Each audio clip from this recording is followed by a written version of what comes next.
Ask मुफ्ती तारिक मसूद। कहते हैं कि अल्लाह ताला अपने हुकूक माफ़ कर देता है, मगर बंदों को हुकूक जब तक वो माफ़ ना करें तो माफ़ नहीं होते। तो अगर मैं पक्की तौबा कर लूँ मगर माजी में जो बंदों के हुकूक तलफ किए और वो बंदे दुनिया से चले गए या इनका पता ही ना होता, इस सूरत में मेरी तौबा का क्या होगा? देखें, जो हुकूक उनके थे, पैसों का लेन देन था, वो पैसे देने पड़ेंगे। अगर वो दुनिया से चले गए तो वो पैसे उनके वारिसीन को दें। जितनी गुंजाइश है वो करें आप। तो जो आपसे हो सकता है वो आप कर लें, जो नहीं हो सकता फिर वो अल्लाह पे छोड़ दें, अल्लाह माफ़ करने वाला है। मेरी शादी 19 फरवरी 2021 में हुई थी। इस वक्त दीन के बारे में मुझे इल्म नहीं था। मैंने सुना कि मुशरिक औरत से निकाह करना जायज़ नहीं। मेरी बीवी खुद को मुस्लिम कहती है मगर शिरकी अकायद रखती है, मज़ारों में दफन बुजुर्गों से मदद मांगती है। इस सूरत में मुझे क्या करना चाहिए? नमाज, रोज़ा, क़यामत के दिन के बारे में और भी शरीयत के बड़े बड़े अरकान का साफ साफ लफ्ज़ों में इनकार करती है। इस सूरत में क्या मैं बग़ैर तजदीद ईमान और बग़ैर तजदीद निकाह के रह सकता हूँ? अगर वो तजदीद ईमान के लिए राज़ी ना हो तो क्या मैं इसे छोड़ सकता हूँ? आप उसे तौबा की तलक़ीन करें और बोलें कब्रों से मांगना हराम है, नाजायज़ है, शिरक है, इससे निकाह ख़त्म हो जाता है।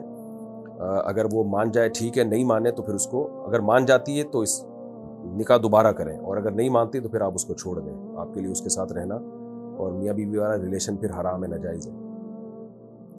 जाफ़र इकबाल हंगू से, पहले कोशिश करें कि मान जाए, दलाइल देंगे इंशाल्लाह मान जाएगी, ना घर ख़राब ना करें बिला वजह ज़बरदस्ती। जाफ़र इकबाल हंगू से, मुझसे मेरे दोस्त ने 5,000 रुपये उधार लिए हैं, काफ़ी टाइम हो गया है, वो वापस नहीं कर रहा। वो मैं बता चुका हूँ नहीं करेगा वापस। क्या मैं इसकी दुकान से इसके 5,000 रुपये के बदले में कोई सामान ले सकता हूँ? क्योंकि पैसे नहीं दे रहा। ले सकते हैं, बिल्कुल ले सकते हैं। तो जाएं, कुछ चीज़ लेके आ जाएं जो 5,000 की हो। अगर मर्द अपनी बीवी को बात बात पर ये बोले कि मैंने नहीं रहना तुम्हारे साथ, चली जाओ अपने घर, तुम्हें पेपर दे दूंगा, ऐसी सूरत में मर्द और औरत के लिए क्या हिदायत है? इन अल्फाज से तलाक तो नहीं हुई, ये तो तलाक की धमकी है, तलाक नहीं है। बाकी मर्द को चाहिए ये बातें ना करे, अपने झगड़ों को हल करें, मियाँ बीवी खानदान वालों को बुलाएं अगर आपस में हल नहीं हो रहे। बगैर नियत के बीवी को मेहर देने से मेहर अदा हो जाएगा या फिर इसे देना होगा? बगैर नियत के भी मेहर अदा नहीं होता और बीवी को बताए बगैर देने से भी अदा नहीं होता।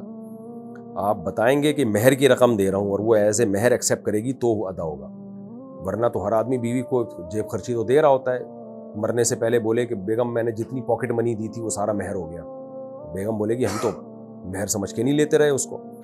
तो जब मेहर दिया जाए उसको बीवी को बताया जाए कि ये बेगम मेरे जिम्मे जो मेहर की रकम थी ये मैं दे रहा हूँ और अब मेहर ख़त्म हो गया। तो जब तक ये इस तरह वजाहत नहीं करेगा वो रकम मेहर नहीं कहलाएगी, वो गरीबी कहलाएगी।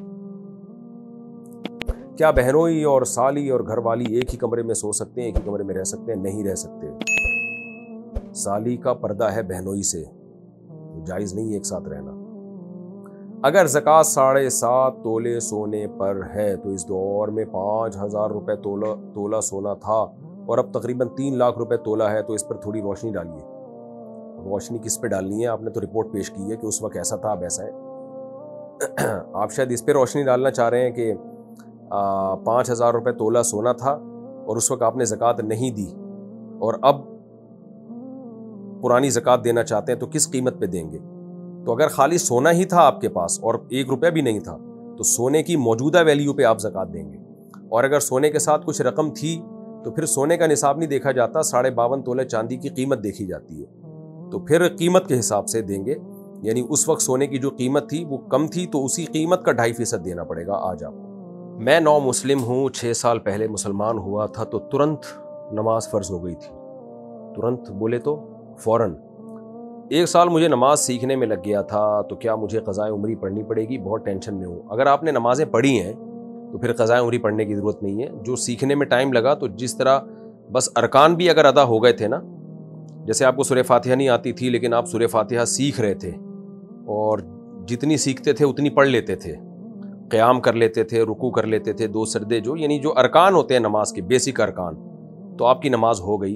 गैर मुस्लिम जब मुसलमान होता है ना, तो जितना टाइम उसको सीखने में लगता है तो वो सीखने वाला टाइम में शरअन वो माज़ूर होता है, तो वो फिर उसकी नमाज हो जाती है। अलबत्ता रकतें और सजदे पूरे होने चाहिए, ये ज़रूरी है। अगर रकतें भी पूरी नहीं थी, क्योंकि रकतें सीखने में तो टाइम नहीं लगता ना, जैसे फजर के 2 फ़र्ज़ पढ़ने हैं आपने, 2 रकतें पढ़नी है, तो अब 2 रकतें और हर रकत में 2 सजदे तो करने ही पड़ेंगे। سیکھنے میں ٹائم لگتا ہے، تحیات کو سیکھنے میں اور سورہ فاتحہ اور قرآن کی کوئی سورت کو سیکھنے میں ٹائم لگتا ہے. تو اس سیکھنے میں جو ٹائم لگا تو اس میں جس طرح بھی آپ نے پڑھ لی آپ کی نماز ادا ہو گئی ہے. تو جو نمازیں پڑھ لی ہیں جیسے تیسے بھی پڑھی ہوں ان کو لوٹانے کی ضرورت نہیں ہے. جو پڑھی نہیں سرے سے تو وہ تو بہرحال آپ کے ذمے ہے، پھر اس پہ توبہ استغفار بھی ضروری ہے. جب بھی کوئی غیر مسلم مسلمان ہوتا ہے نا تو اس کو نماز میں کتنا حصہ سکھا دینا چاہیے فوراً، یہ خوب سمجھ لیں. جیسے اسلام میں داخل ہو اس کو سب سے پہلے جو نماز کا ٹائم ہو، جیسے کوئی غیر مسلم عصر کے ٹائم پہ مسلمان ہوا ہے تو اس کو فوراً بتا دیں بھائی اب عصر کی نماز آپ نے پڑھنی ہے. تو کیسے پڑھنی ہے؟ ظاہر ہے اس کو تو نہیں آتی، اس کو وضو کرا دیں، بھائی اس طرح سے وضو کرنا ہے، اور یہ بتا دیں عصر کی 4 رکعتیں ہوتی ہیں، اور 4 رکعتوں میں کیا ہے؟ قیام ہے، رکوع ہے، سجدہ ہے، 2 سجدے ہیں. اس طرح سے اتنا بھی یعنی اللہ اکبر کہہ کے نیت باندھ لے اور پھر اس طرح سے نماز پڑھ لے. ہاں ٹائم اس کو لگے گا سورہ فاتحہ سیکھنے میں. تو سب سے پہلے جو چیز غیر مسلم کو یاد کرائی جائے گی وہ ہے سورہ فاتحہ. جیسے ہی سورہ فاتحہ یاد ہو جائے تو پھر اس کو مختصر سی کوئی قرآن کی سورت انا اعطیناک الکوثر فصلی لربک وانحر ان شانئک هو الابتر یہ یاد کرا دیں، یا قل هو اللہ احد یاد کرا دیں. اور تیسرے نمبر پہ سب سے پہلے اس کو التحیات یاد کرا دیں. التحیات للہ والصلوات والطیبات السلام علیک ایھا النبی ورحمۃ اللہ وبرکاتہ السلام علینا وعلی عباد اللہ الصالحین اشہد ان لا الہ الا اللہ اشہد ان محمدا عبدہ ورسولہ یہ یاد کرا دیں. اور تکبیر تحریمہ یعنی نماز کی نیت باندھنی اللہ اکبر کہہ کے اور نماز ختم کرنی ہے السلام علیکم ورحمۃ اللہ. اتنا اس کو آ گئی نا تو بس فرض ادا ہو جائے گا اس کا. پھر بے شک رکوع سجدے کی تسبیحات نہ بھی پڑھے تو نماز ہو جاتی ہے اس سے. رکوع سجدے کی تسبیحات سیکھتا رہے گا آرام سے، سبحان ربی العظیم سبحان ربی الاعلیٰ. تو نماز کا جو ایک ڈھانچہ قائم ہو جاتا ہے نا وہ اتنا سیکھنے سے بھی ہو جاتا ہے. تو جب بھی کوئی غیر مسلم مسلمان ہو آپ نے کیا سکھانا ہے؟ سب سے پہلے اس کو کہنا ہے بھائی ابھی والی نماز پڑھو، وضو کرا دیں، بہتر تو یہ غسل کرا دیں اس کو. سنت یہی ہے کہ نبی صلی اللہ علیہ وسلم جب کوئی غیر مسلم مسلمان ہوتا تھا غسل کا حکم دیتے تھے.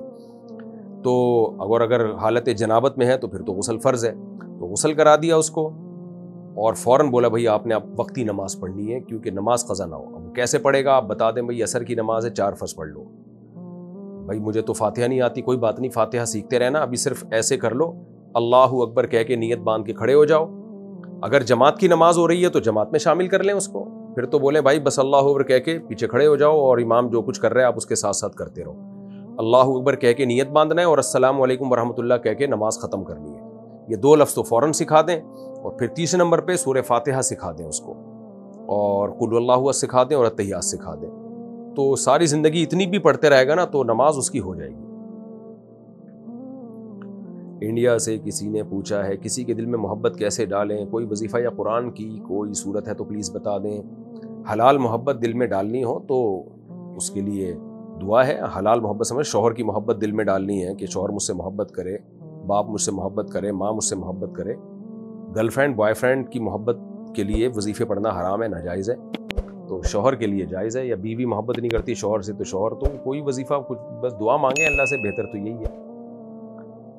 تو یہی ہے بس.